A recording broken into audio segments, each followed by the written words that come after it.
You're listening to PatchBay on TYM KRS. Welcome to PatchBay, sort of a conversational podcast all about audio equipment, music, audio engineering, recording, music production, live sound, and all sorts of other stuff, including hockey sometimes. On rare occasions. That's what happens when you invite a Hockey. Canadian to co-host, I guess. This is the problem. Talk about coffee, hot dogs, donuts, and hockey. That's Yeah. pretty much. A couple Pretty much episodes the deal. ago, there was links to the weather report for the month in the show notes. So, this show can get a little off topic at times. The only thing I couldn't figure out was if it was in Fahrenheit or Celsius. Whatever the case was, it was damn cold. Yeah.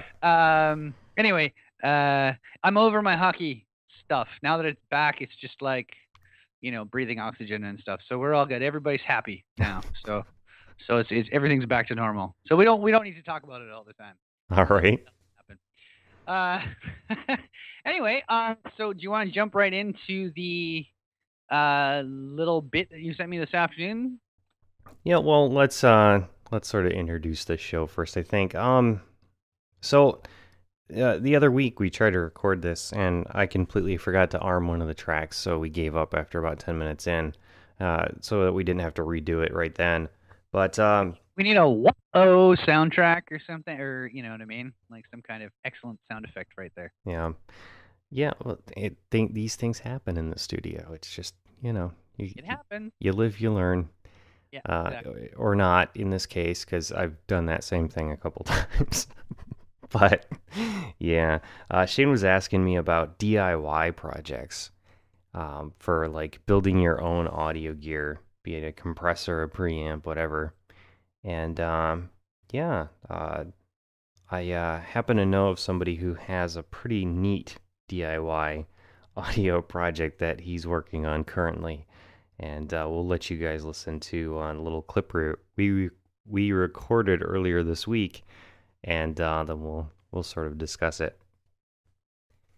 Hello, Alex. So I hear you have a DIY audio project, and we are going to be talking about all sorts of these kinds of projects, and we thought we would give an opportunity for you to just quickly explain the one that you're working on. All right. So, working on a little project where I'm building a sort of a DIY audio interface, aiming for really low noise and such. And as a first step, I'm just creating an audio capture board, and I have that board made so far. Not fully tested yet, but yeah. All right, and I know you've been focusing heavily on keeping the noise levels down. What have you done with your design to try to keep the noise floor as minimal as possible? Well, a lot of that has to do with good part selection. You have to choose an ADC that has a good low noise floor. You have to pick op amps for the input buffer that also don't contribute much noise. And other things have to do with the PCB design itself. You need, in particular, it's using a balanced signal all the way through to the ADC. And by keeping the traces for that close together, you avoid interference.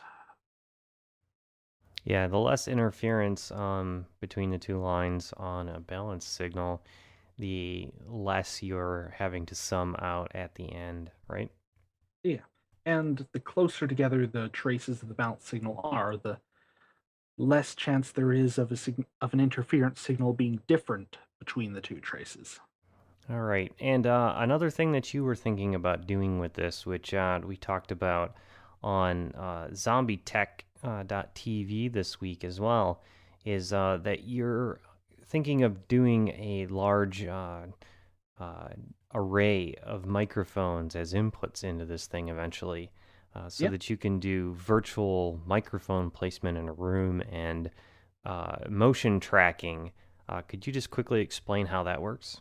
Yeah, so the first prototype I have just has 4 input channels, but in a future version I'll have a larger number of input channels, and what you do is that you have an array of microphones, either just linear or a grid, or just any arbitrary pattern technically, though simple patterns are easier.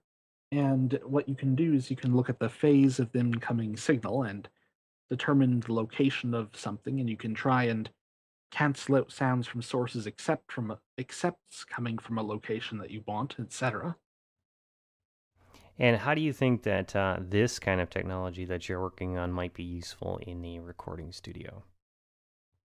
It could be useful if you have something that you want to mic that is moving around and you don't want to have a cord going to it or something. It's also interesting from the point of view of you could cancel out some other possible unwanted sounds that might occur, such as, I don't know, some door getting slammed, whatever. We tend to try to control that sort of thing in the Yeah. studio, but some of the things that are harder to control are things like the guitarist bleeding in through the microphones on the drum Hmm. kit, for example. Yeah, that We sort of normally thing. have to build separate isolation rooms to completely get those apart, but with this technology, could you sort of minimize that? You could to some extent.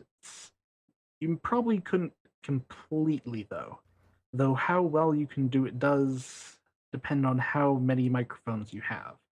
The more microphones you have in more optimal placement, the more effectively you can focus your down to a smaller area that you're getting your sound source from. Okay, so for this stuff to work really, really well, we're talking about a room that's built to do it. Ideally, yeah. Okay, well, I'm sure that'll paint very cool images in a lot of people's minds out there.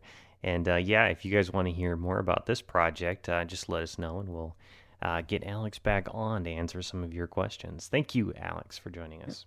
Thank you. All right. So the one thing that I can't remember, even though I listened to it 4 or 5 times, was what was that guy's name again? Alex. Alex.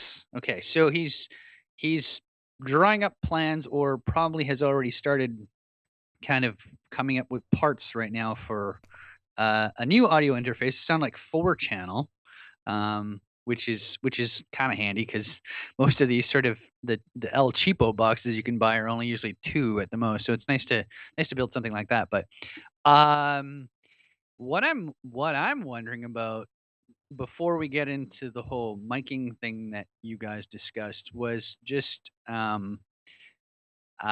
drivers and that kind of stuff. I mean, I know you guys can kind of figure out how to build the DIY part of the electronics part of it, but making the box work, that's going to be an interesting. I mean, obviously, it's going. You know what I mean, right? Yeah, approaching this kind of thing as a slightly normal human being, you're like, okay, even if I finish the electronics, writing driver software just sounds like impossible stuff, right? Yeah. Well, exactly. Like, and I mean, I kind of don't think he's planning on marketing it at this point. I No, sounds no, to he's me like not. he's just gonna do it for himself just to see if he can do it. Yeah.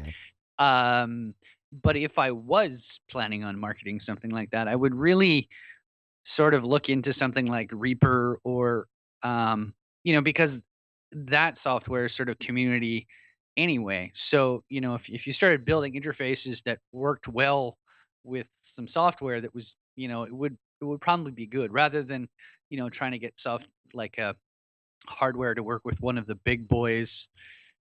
Just so much more difficult to we were having a discussion about trying to contact iTunes, and it's not, you can't really. So, trying to contact some of the other sort of audio companies might be a little difficult. So I would say, yeah, if I was gonna do something like this, I would try to make sure it worked with, some software that you can get a hold of. Yeah.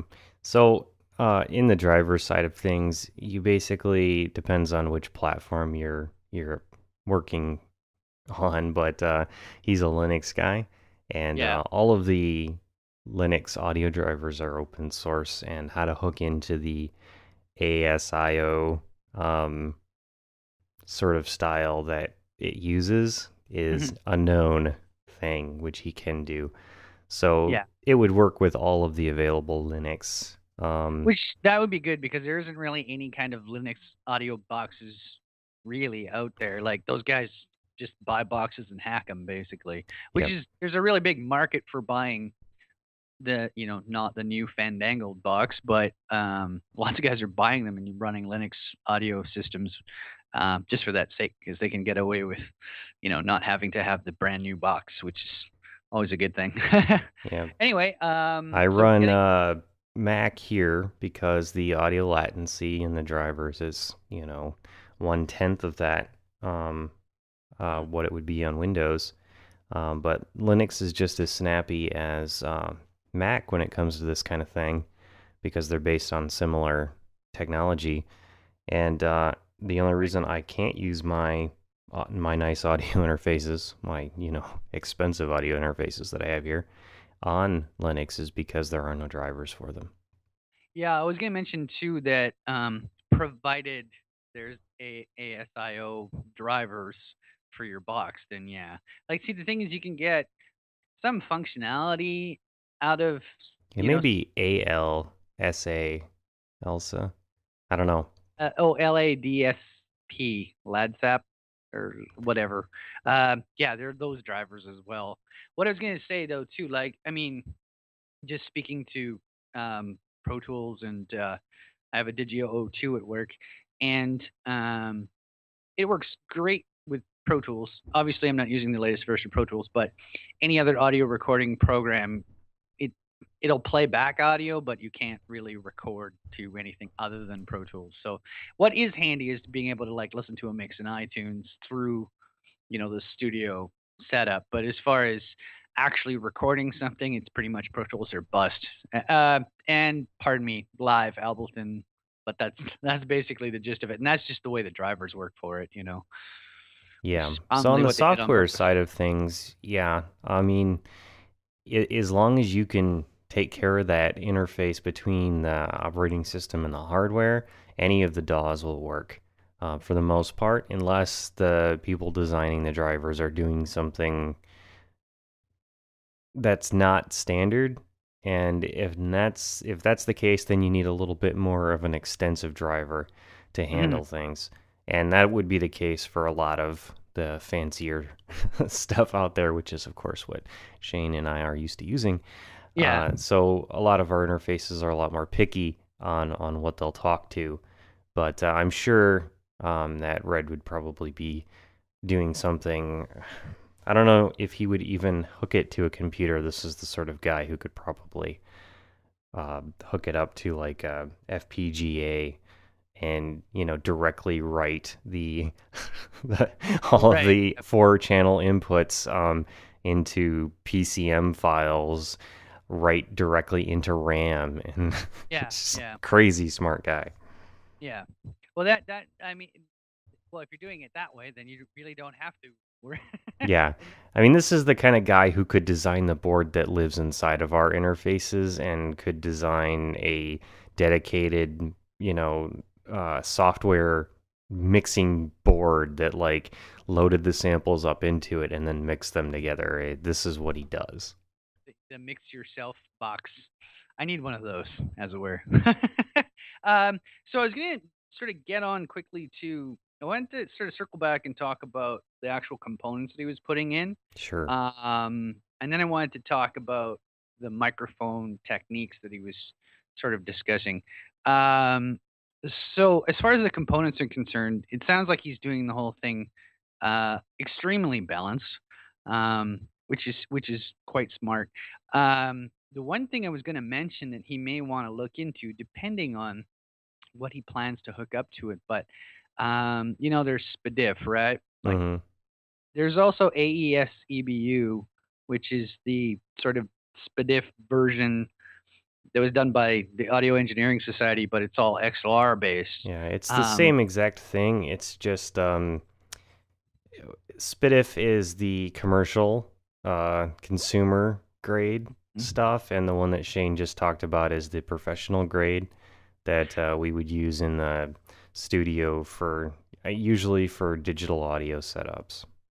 Yeah. The one thing I was going to mention, though, I believe AES EBU actually transfers more than just 2 channels, whereas You SPDIF can is do more on it, but Yeah. when it's in stereo mode, it's essentially the same thing. It's basically the same idea. I was just going to mention that might be, if he's going to go high end on this thing, that might be an interesting option to put into just for the sake of having it. I mean, there's so many, consoles and stuff like that you could basically do, use a console as a basically digital preamp, Yeah. 4 channels or whatever you want going into this DAC's building. By the way, that format, that digital format that you're talking about, is what we'll be switching over here to in the studio shortly. Because our live video switcher that we're getting, that's its input. So to get that into the live video switcher, which does a live H.264 video encoding stream, I need to give it the audio. I'm going to be using the SPDIF output on the audio interface. Nice. And because it's the same format, I can basically go from SPDIF the RCA coaxial SPDIF output on the back of my tone port UX8, or maybe that one doesn't have one, but I know my Firefly 808 does. Out of that output, so that's basically just my monitoring sound card, right? This 8-channel audio interface, and it's going to be throwing out of its SPDIF coaxial RCA through just a cable, not a converter, to a what do you call it, BNC style AES EBU connector. And evidently the ATEM television studio live video switcher will be able to recognize that and use it as the audio stream for the live encoding. Speaking to that, I'm not entirely sure if AES EBU and SPDIF are exactly the same clock. No, but as long as you set, but I don't know if I don't think it's exactly the same. Yeah, as long as you set it to be, compatible between the two of them, it works fine. But the AES stuff has a lot more flexibility, so you have to make sure that it's expecting the right thing. Right. Yeah. Or else you're gonna have what we call jitter. Yeah. which is no fun. Terrible sounding stuff. It's basically audio interfaces having far too much coffee. That's basically what it, well, no, not exactly, but yeah, it's word clock issues. Anyway, that's gonna be neat, man. I was gonna say, while you were talking about that, we need a nerd alert sound effect, because I was loving every second of it. So, just to clarify a little bit for you guys out there, we're working on upgrading the studio here so that everything is video capable. And one of the things that we need to do for that is change it so that we have more than one Skype call-in point. And I bought 2 little mini ITX computers that have HDMI outputs. And each one of those will be basically a Skype phone with video. And the audio out of those boxes gets piped over to the mixer, and we'll talk about that after we're done discussing Alex's thing. But the video out of them also goes into that live video switcher, so that we can do things like record the podcast live to H.264 video encoding, and you'll be able to see Shane through the internets, and you'll be able to see the live view out of the studio, and a bunch of other stuff we can do, like showing you this desktops and what's going on the computers and stuff like that. So it'll all be pretty cool. So, dude, the reason I got into audio podcasting is just the same as, why radio guys are on the radio. I'm just joking. Yeah, well, I mean, you're not a Garrison Keillor, Shane. No, this is true. Yeah. I'm going to mention, so that was a weird little hiccup right there. Did you notice that? No. No, okay. What I was going to mention, as far as the studio rewire is concerned, you really need to do a diagram flowchart situation. I've got one. For all the nerds. Okay, because we're all going to be loving that kind of stuff. I like that kind of stuff. Yeah. Okay, so getting on to the interface, this guy's plans for an interface and his microphone idea. Yeah, components wise, he does electrical engineering for a living, so he's kind of obsessive about noise floor being as low as possible. And I've explained to him a couple times that sometimes you want color and you want Yeah, I that was kind gonna of say thing. there's obviously there's two different versions of that, right? You want the cleanest interface possible, and sometimes you want a clean preamp, and sometimes you want something that's going to color it to some degree. But it's always nice to have the clean interface, and then color it if you need to. But that's sort of what I think. There's not really any.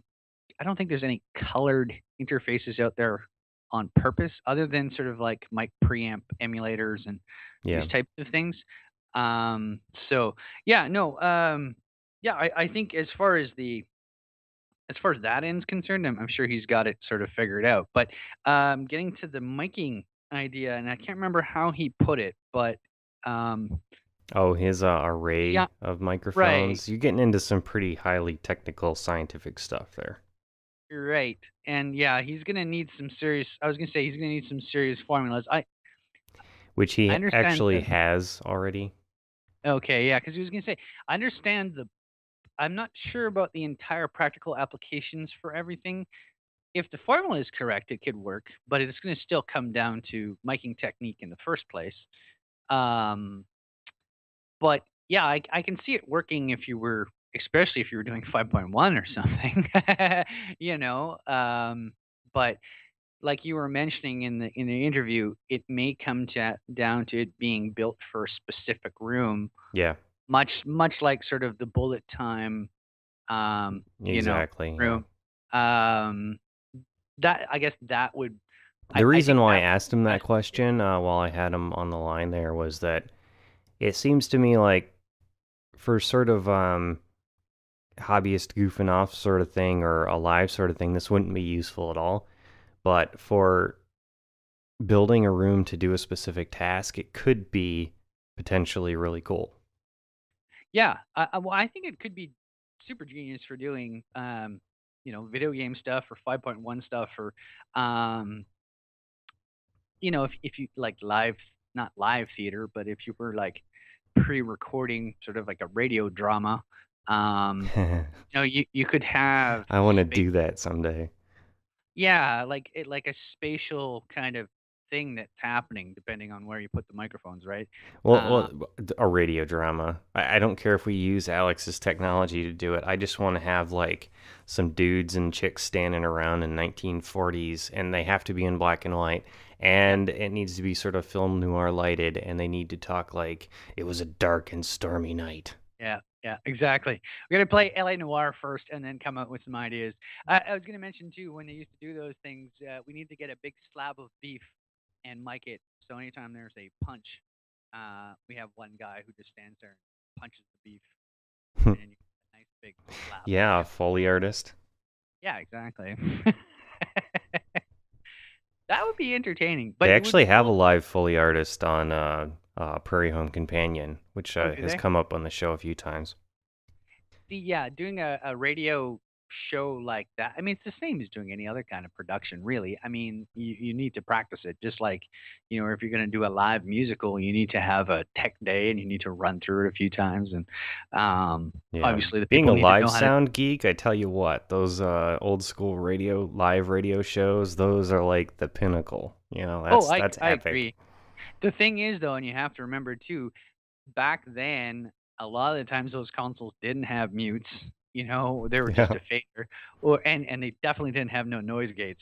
So, so you really had to be on the ball. Like sometimes I'm watching live TV in the morning, like there's this breakfast show that's on, and not so much with the video, but sometimes the sound guy forgets to turn somebody's mic on. And of course, it's early in the morning, but with automation and that kind of stuff, like you could almost plan it so that you never really have to touch anything, that it will sort of pre-figure it out for you.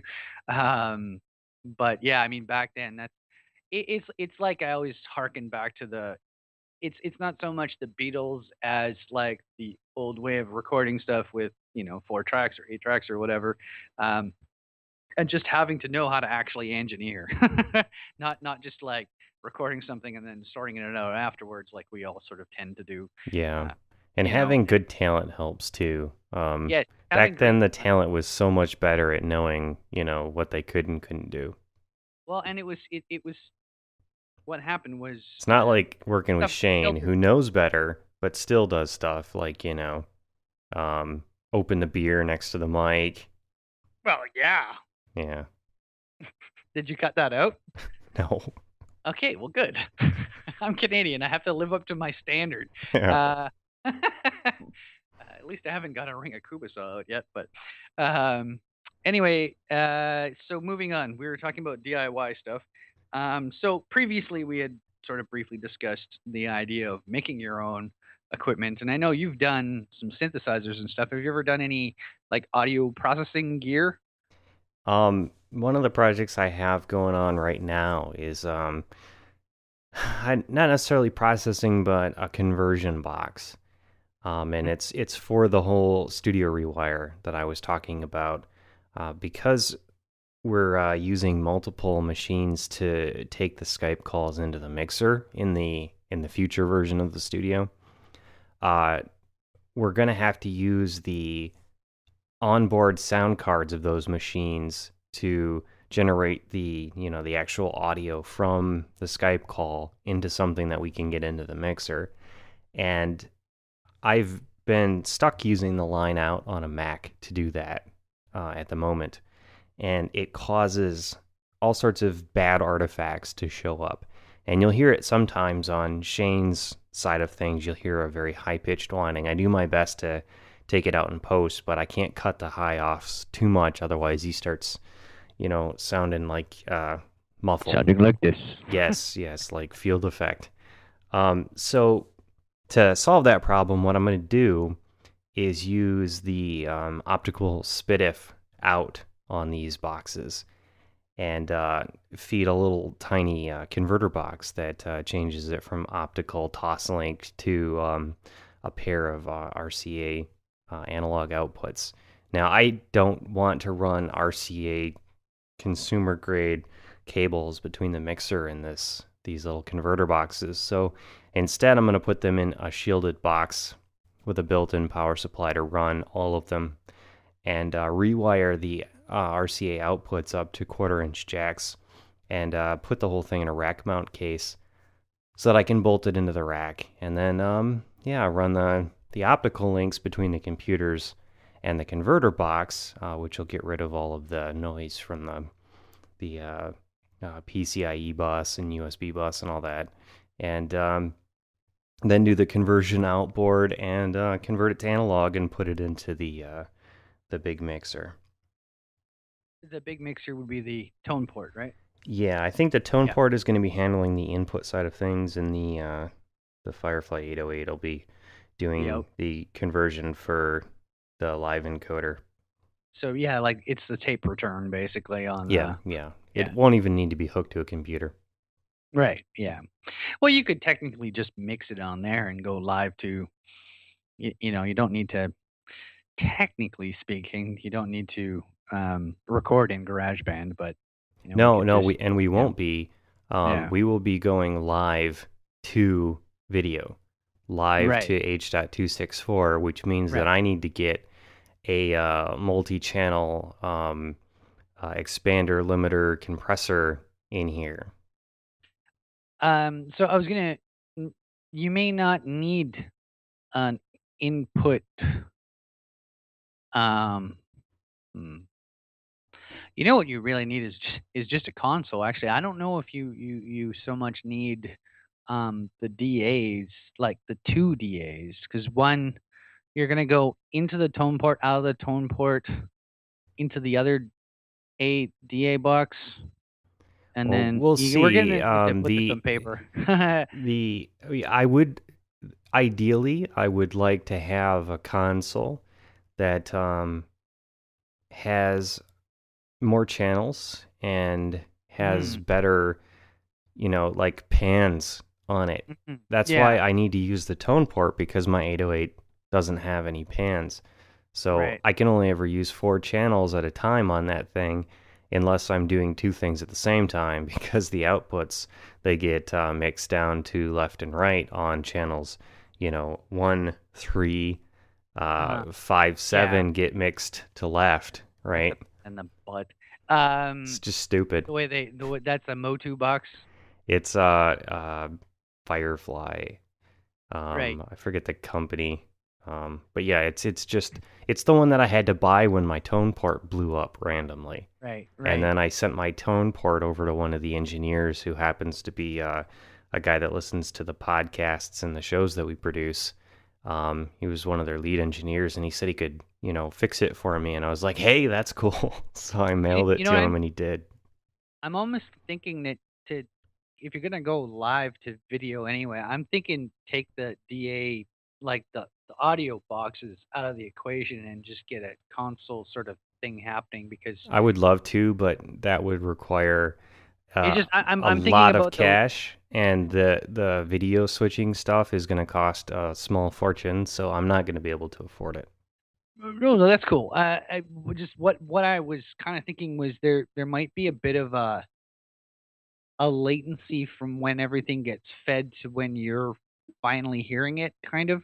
Me and you are going to have to talk about this a little bit more, but I actually have plans for a, I think, 8-channel mono mixer that you can build. That might be the bee's knees, actually. That might be pretty cool. I mean, I wouldn't mind doing something like that, but getting this studio switched over to all DIY gear as much as possible would be a lovely challenge. Yeah, exactly. Or I mean, I think your plan right now is probably going to be perfect for for what you want to do right now. But I think in the future that might be kind of a cool thing anyway. The mixer that I was talking about isn't a fantastically exciting one as far as pans and stuff like that is concerned. But I mean, we're just basically talking. Well, if it's all in mono, then it doesn't matter if it's got pans or not, right? It's basically a mono mixer with a mono out, so it sums it to mono and then gives you one mono mix. One of the other reasons why yeah. I do need to use the tone port for this is because of the matrix routing that it can do. Because we're not just dealing with mixing down the 2 Skype calls down to a stereo signal that I can feed the digital input on the video encoder. We're talking about taking live Skype calls in, feeding them to that, but also feeding them to the live monitors here in the studio, our headphones. Also doing the preamp on the mics in the studio and feeding those signals to the live video encoder and feeding them back out to both of those Skype calls so that the remote callers can hear us in the studio. But then it gets complicated because the Skype guy on line 1 needs to be heard by the Skype guy on line 2, but not by himself. And the Skype guy on line 2 needs to be heard by the guy on line 1, but not by himself. Well, technically speaking, he can hear himself. Well, no, because it causes a latency echo when you do it that way. So you actually have to not send them their own audio back. You have to very carefully route all of this stuff when you're dealing with Skype. It's kind of annoying, but we've done a lot of testing with this particular thing, and we found out that if you just use a matrix router to only send the things to the people that they absolutely need to send, then everything is happy. Yeah, well, I mean, I do the same thing, like on my Pro Tools box, as far as because I got 8 analog outs, so as far as headphone mixes are concerned, I can. It's the same idea, send the drummer everything except for the drums, send everybody else everything, and a little less of them and more of the drums. It's kind of like doing monitor mixes for everybody. It's the same basic principle, but the technology that we have to be able to do the monitor mixing here is the tone port. So that's our input side, and it doesn't need to be. It's basically just acting as a matrix router. It really is. Mhm. Well, I mean, I can hear you perfectly, so it's totally cool. Yeah, I'm just as you were saying, like mentioning all the things that you needed to do. I'm like, the console will do all of those things. We need to find you, beg, borrow, or steal a Mackie console for you. Yeah, I would love to have a console in here. That would make my life a million times easier. Yeah. I'm used to having one from So you doing get a ground. live sound back in the day, having the ability to do all of that with just a couple pushes of some buttons and some faders. And yeah, that would be nice. But this is what I have to work with. So yeah. No, and it's doing the job. Listen, I think we're almost out of time, aren't we? Yeah, we're at 31. I doubt anyone will mind that we went over a minute. It's all good. Cool. Okay. So, a couple of things here today. Shane is trying out a new input system for his voice. Let us know if it sounds better. I know his volume dropped out a couple of times during that, but that's just Skype's compression being weird. We'll work that out. But let us know how it turned out. And if you wanted to find out more about Alex's project, we talked about it a couple weeks ago on Zombie Tech TV in a lot more detail. And so that'll be up.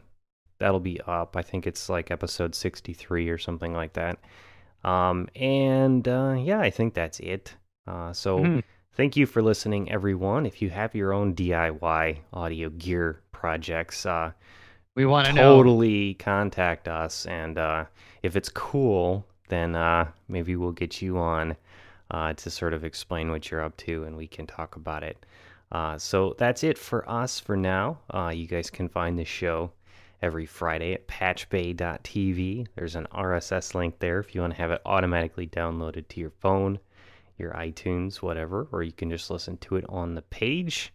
Yeah, that's it for us. We're done. We'll see you guys next week.